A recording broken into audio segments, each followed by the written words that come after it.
it. Ready? Yeah.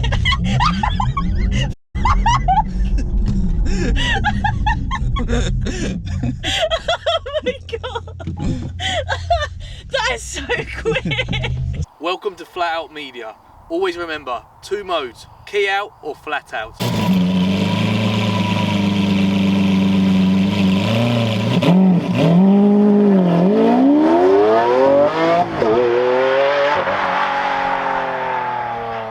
Hello guys, welcome to another episode of Flat Out Media. Today we have the RS6 back, finally.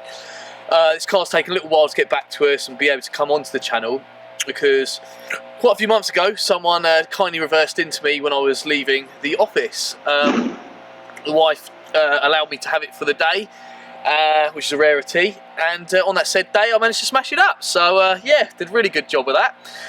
Anyway, right, I'll talk you around the car. It's got to be quite quick because it's actually going back to the body shop because they've done such an amazing job. It needs to go back for a second look at, but we won't show you that bit.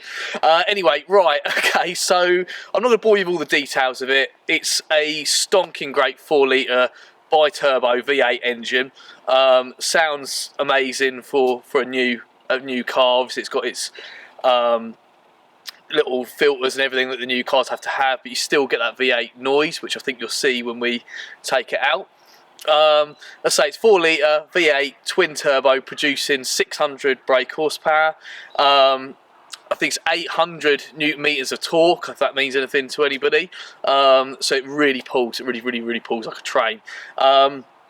It is my everyday family car.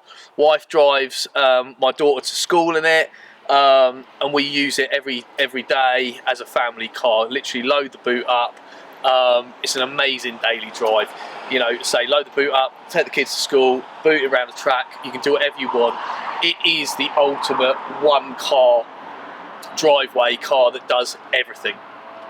This car was actually one of the first UK registered C8s in the country. There's quite a funny story behind it. Maybe another time I'll share the full details with you. But basically, I placed an order for a Vorsprung, spent hours specking up all the options and exactly as I wanted it. And I had loads of phone calls, loads of texts and Instagram messages saying, I think your car's down the local garage, I think your car's down at the local Audi. So I quickly went down there because it sounded exactly like my one. I turned up and it was what was called a launch edition, and I was like, hold on a second, I thought I was getting the first, or they're supposed to be the first or the second release car, and they said no, unfortunately we produce 60 launch editions. So, and I luckily had this in writing from Audi, so they've been brilliant with me, and they said, right, do you want to swap this to a launch edition then? And I said yeah, and they booted out some footballer and gave this one to me because I was kicking off so much, so I didn't want to see 60 of them on the road before my one, which I'd placed a deposit over a year before they came out. So I was desperate to have one. I've always wanted one, and it's just one of those bucket list cars. So as further developments go on, I'll chat to you guys more about how I now feel about this car. I believe it's the ultimate one car. If you're going to have one car, this would be it. It does everything. As I said before, it's over 600 brake horsepower, 0 to 60 in just over 3 seconds.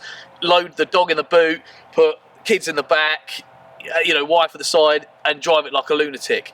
Or, you know, as I say, take everybody out. You can take it on a track day, or poodle down the road on it, and with grandma in it in eco mode. It does everything.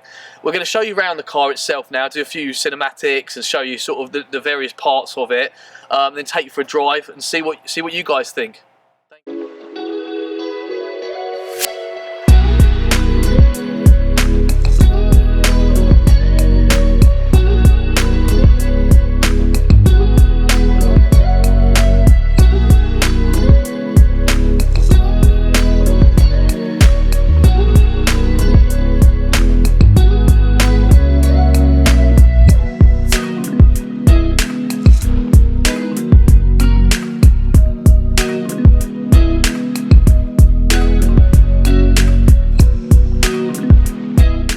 Right, now you've seen around the car, let's take you for a little drive.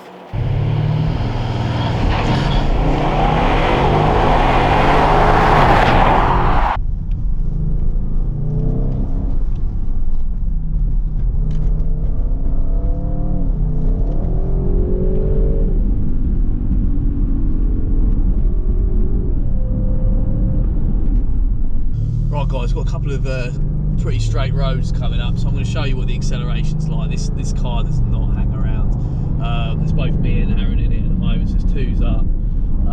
It's quick, so hopefully we'll have a bit of a clear road to show you just how quick it is. But hopefully we'll get a bit of space. I'll show you sort of how it goes like.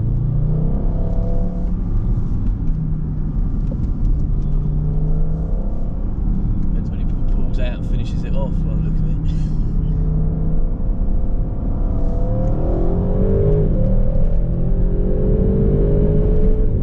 Yeah, it doesn't mess around, does it?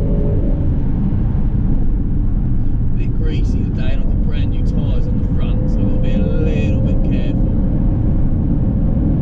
But I think you can gauge from that just how quick it is.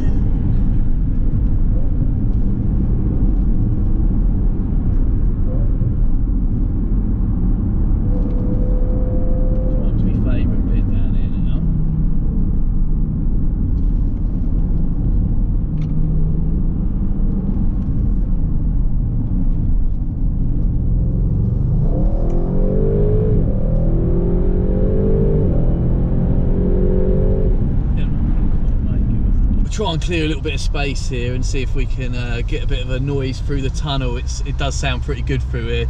I don't know what's going to come out on the camera, but it's worth showing you guys. Bear with me a second. So we'll clear a little bit of space.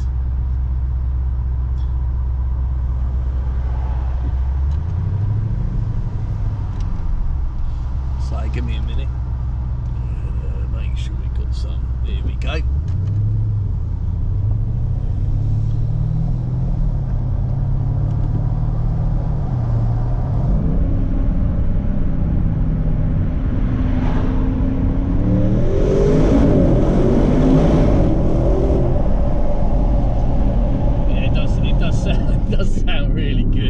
I don't know what that came out like, but it does sound seriously decent, that V8.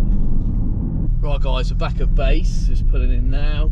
So I really don't think there's a better daily out there than this. However, what is this?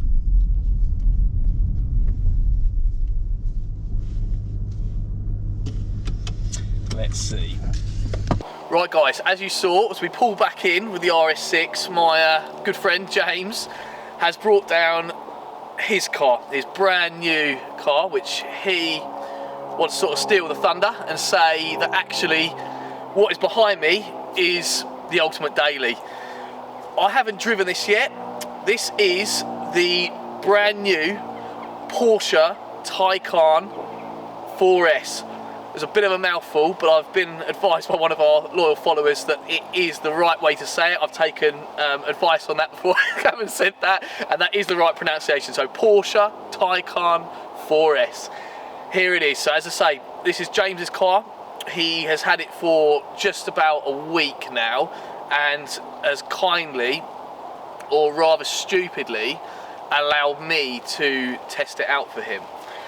There's two questions to be answered. As I said, I wasn't planning on bringing this on the video with the RS6. I was purely doing an ultimate daily on it. However, there is two questions now. Is this the ultimate daily? Or is the RS6 the ultimate daily? But more importantly, is this Elliott proof? It has no engine, so is it going to last longer than the Mustang or less? I don't know. Let's see. I haven't driven it yet. As I say, James drove it up here. I've had a short passenger ride in it, and wow, it is quick. I'm gonna take it for a little drive. We're gonna show you around the vehicle first because it's pretty beautiful. Take it for a little drive and see what you guys think.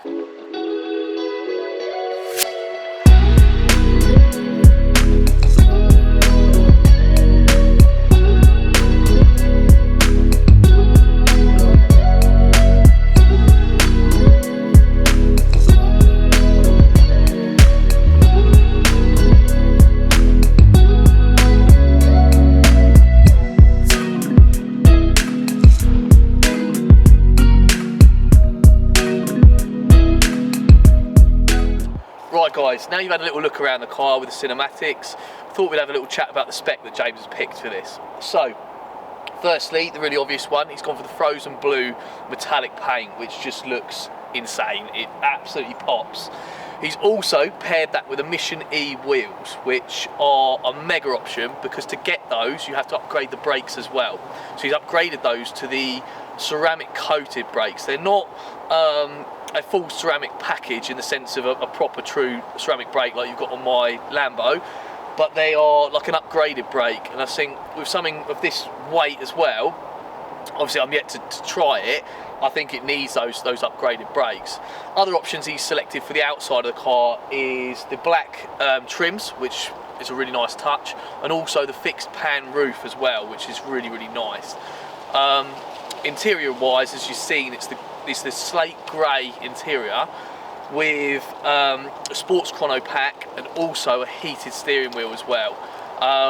He has also selected the head-ups display, which is not something that I would normally choose or normally like. I find it kind of interferes with your driving a little bit.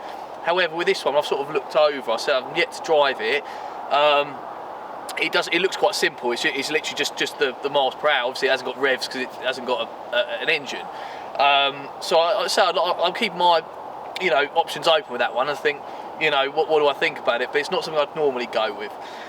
Aaron wants me to also mention something about the battery, which I couldn't remember, so I've literally got this written down on this scrag of paper here.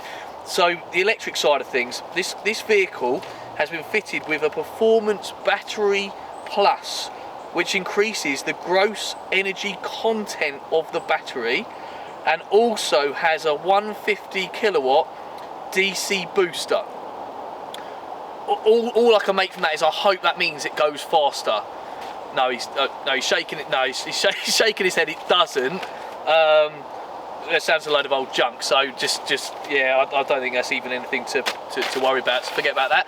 Anyway, sound-wise as well, James has gone for a really peculiar option, being a electric motor / engine noise, which is played through a speaker. Sounds really odd to me. I could say something much worse, but as I say, I'll keep my opinions on that one until I've driven it. Right, we'll take you for a spin now and see what you guys think of the car. Right, we're going to go for a launch in this. Let's see what this feels like. Oh God, that was fast! Wow! Wow! God, that makes you feel sick even as a driver. That is seriously quick. Wow, I really was not expecting that at all. Oh gosh, that is so fast. Right, I'm going to put the sports sound on now. One of my most, I think it's a bit of a weird thing, to be honest with you, in one of these cars. However, I suppose thinking about it, so I'll ask James about this, why he actually chose to have it. I think it's probably a safety thing as well, because it kind of, if people can hear you, they won't step out in the road. Let's have a little try down here. Wow. Wow. It just grips up, doesn't it, instantly? That is so fast. It's so like planted.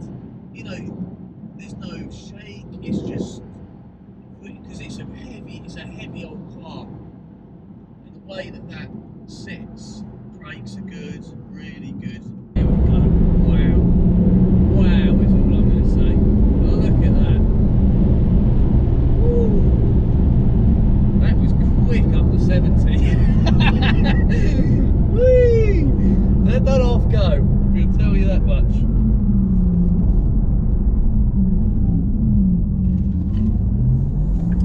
Something around this roundabout and see how it handles if someone doesn't pull out on me. Wow, the handling is just absolutely planted. There's no slip. It's just on. Obviously, I've got the traction control off, and it's just wow. That's all I'm going to say. That is so fast. Obviously, straight line speed is. But I want to get this out. I desperately want to get this out now against the RS6 and see what see how that goes, because I don't know. I genuinely don't know which one's faster. Absolutely love this. Absolutely love it. What a car. What a car.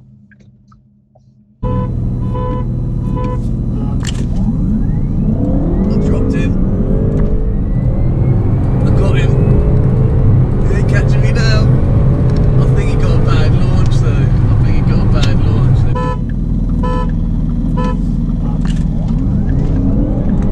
Oh my god, it's different this time. That is neck and neck. Whoa. Whoa.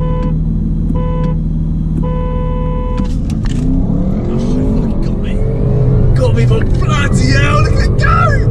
Look at that go! Wow, that was a proper launch. I don't think he was launching properly before. Whoa! Right guys, I thought we'd bring it back to base before I made myself and Aaron sick. I don't quite, I've lost all words. I drove that quite quickly, let's say. I think you'll see some of it on camera. Probably some of it we can't show on camera, but I took this car and I gave it full flat out media special, foot down, give it all beans. It is, the only word to describe it is sensational. It's an amazing bit of kit in every respect. The only thing missing from it is anti-sickness tabs in the glove box. The launches, I just took one of my employees out in it, much to her dislike, for a quick launch before I'd sort of abandoned them because I thought I was going to throw up myself. The G-force on your body, so I've never felt sick driving a vehicle before, but it's the way that the power is applied. It's so intense so quickly.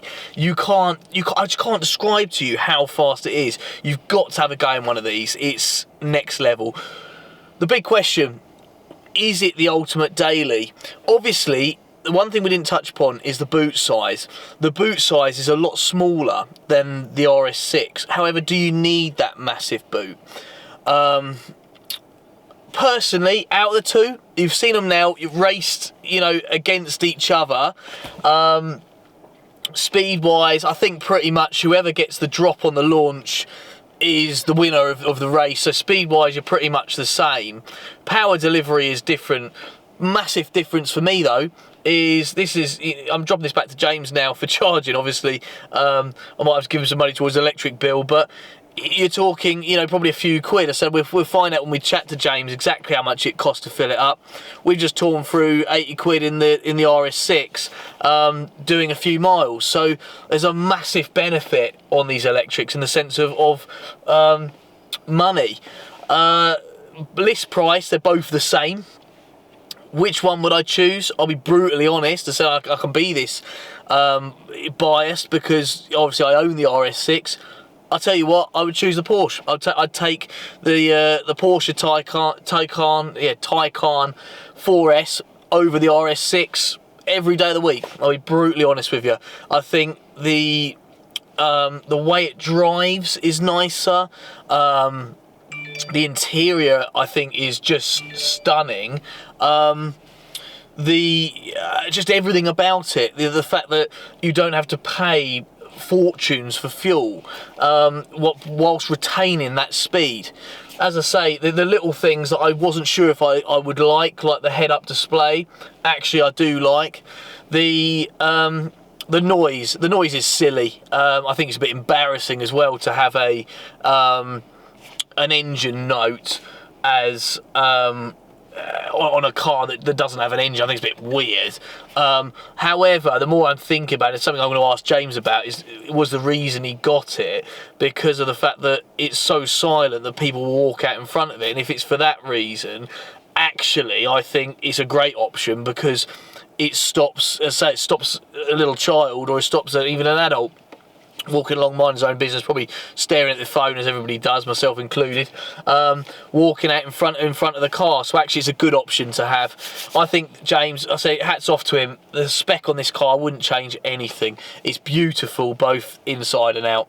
Right, we're going to go and drop it back now before I have a serious accident or chuck my lunch up. So we'll see you guys later.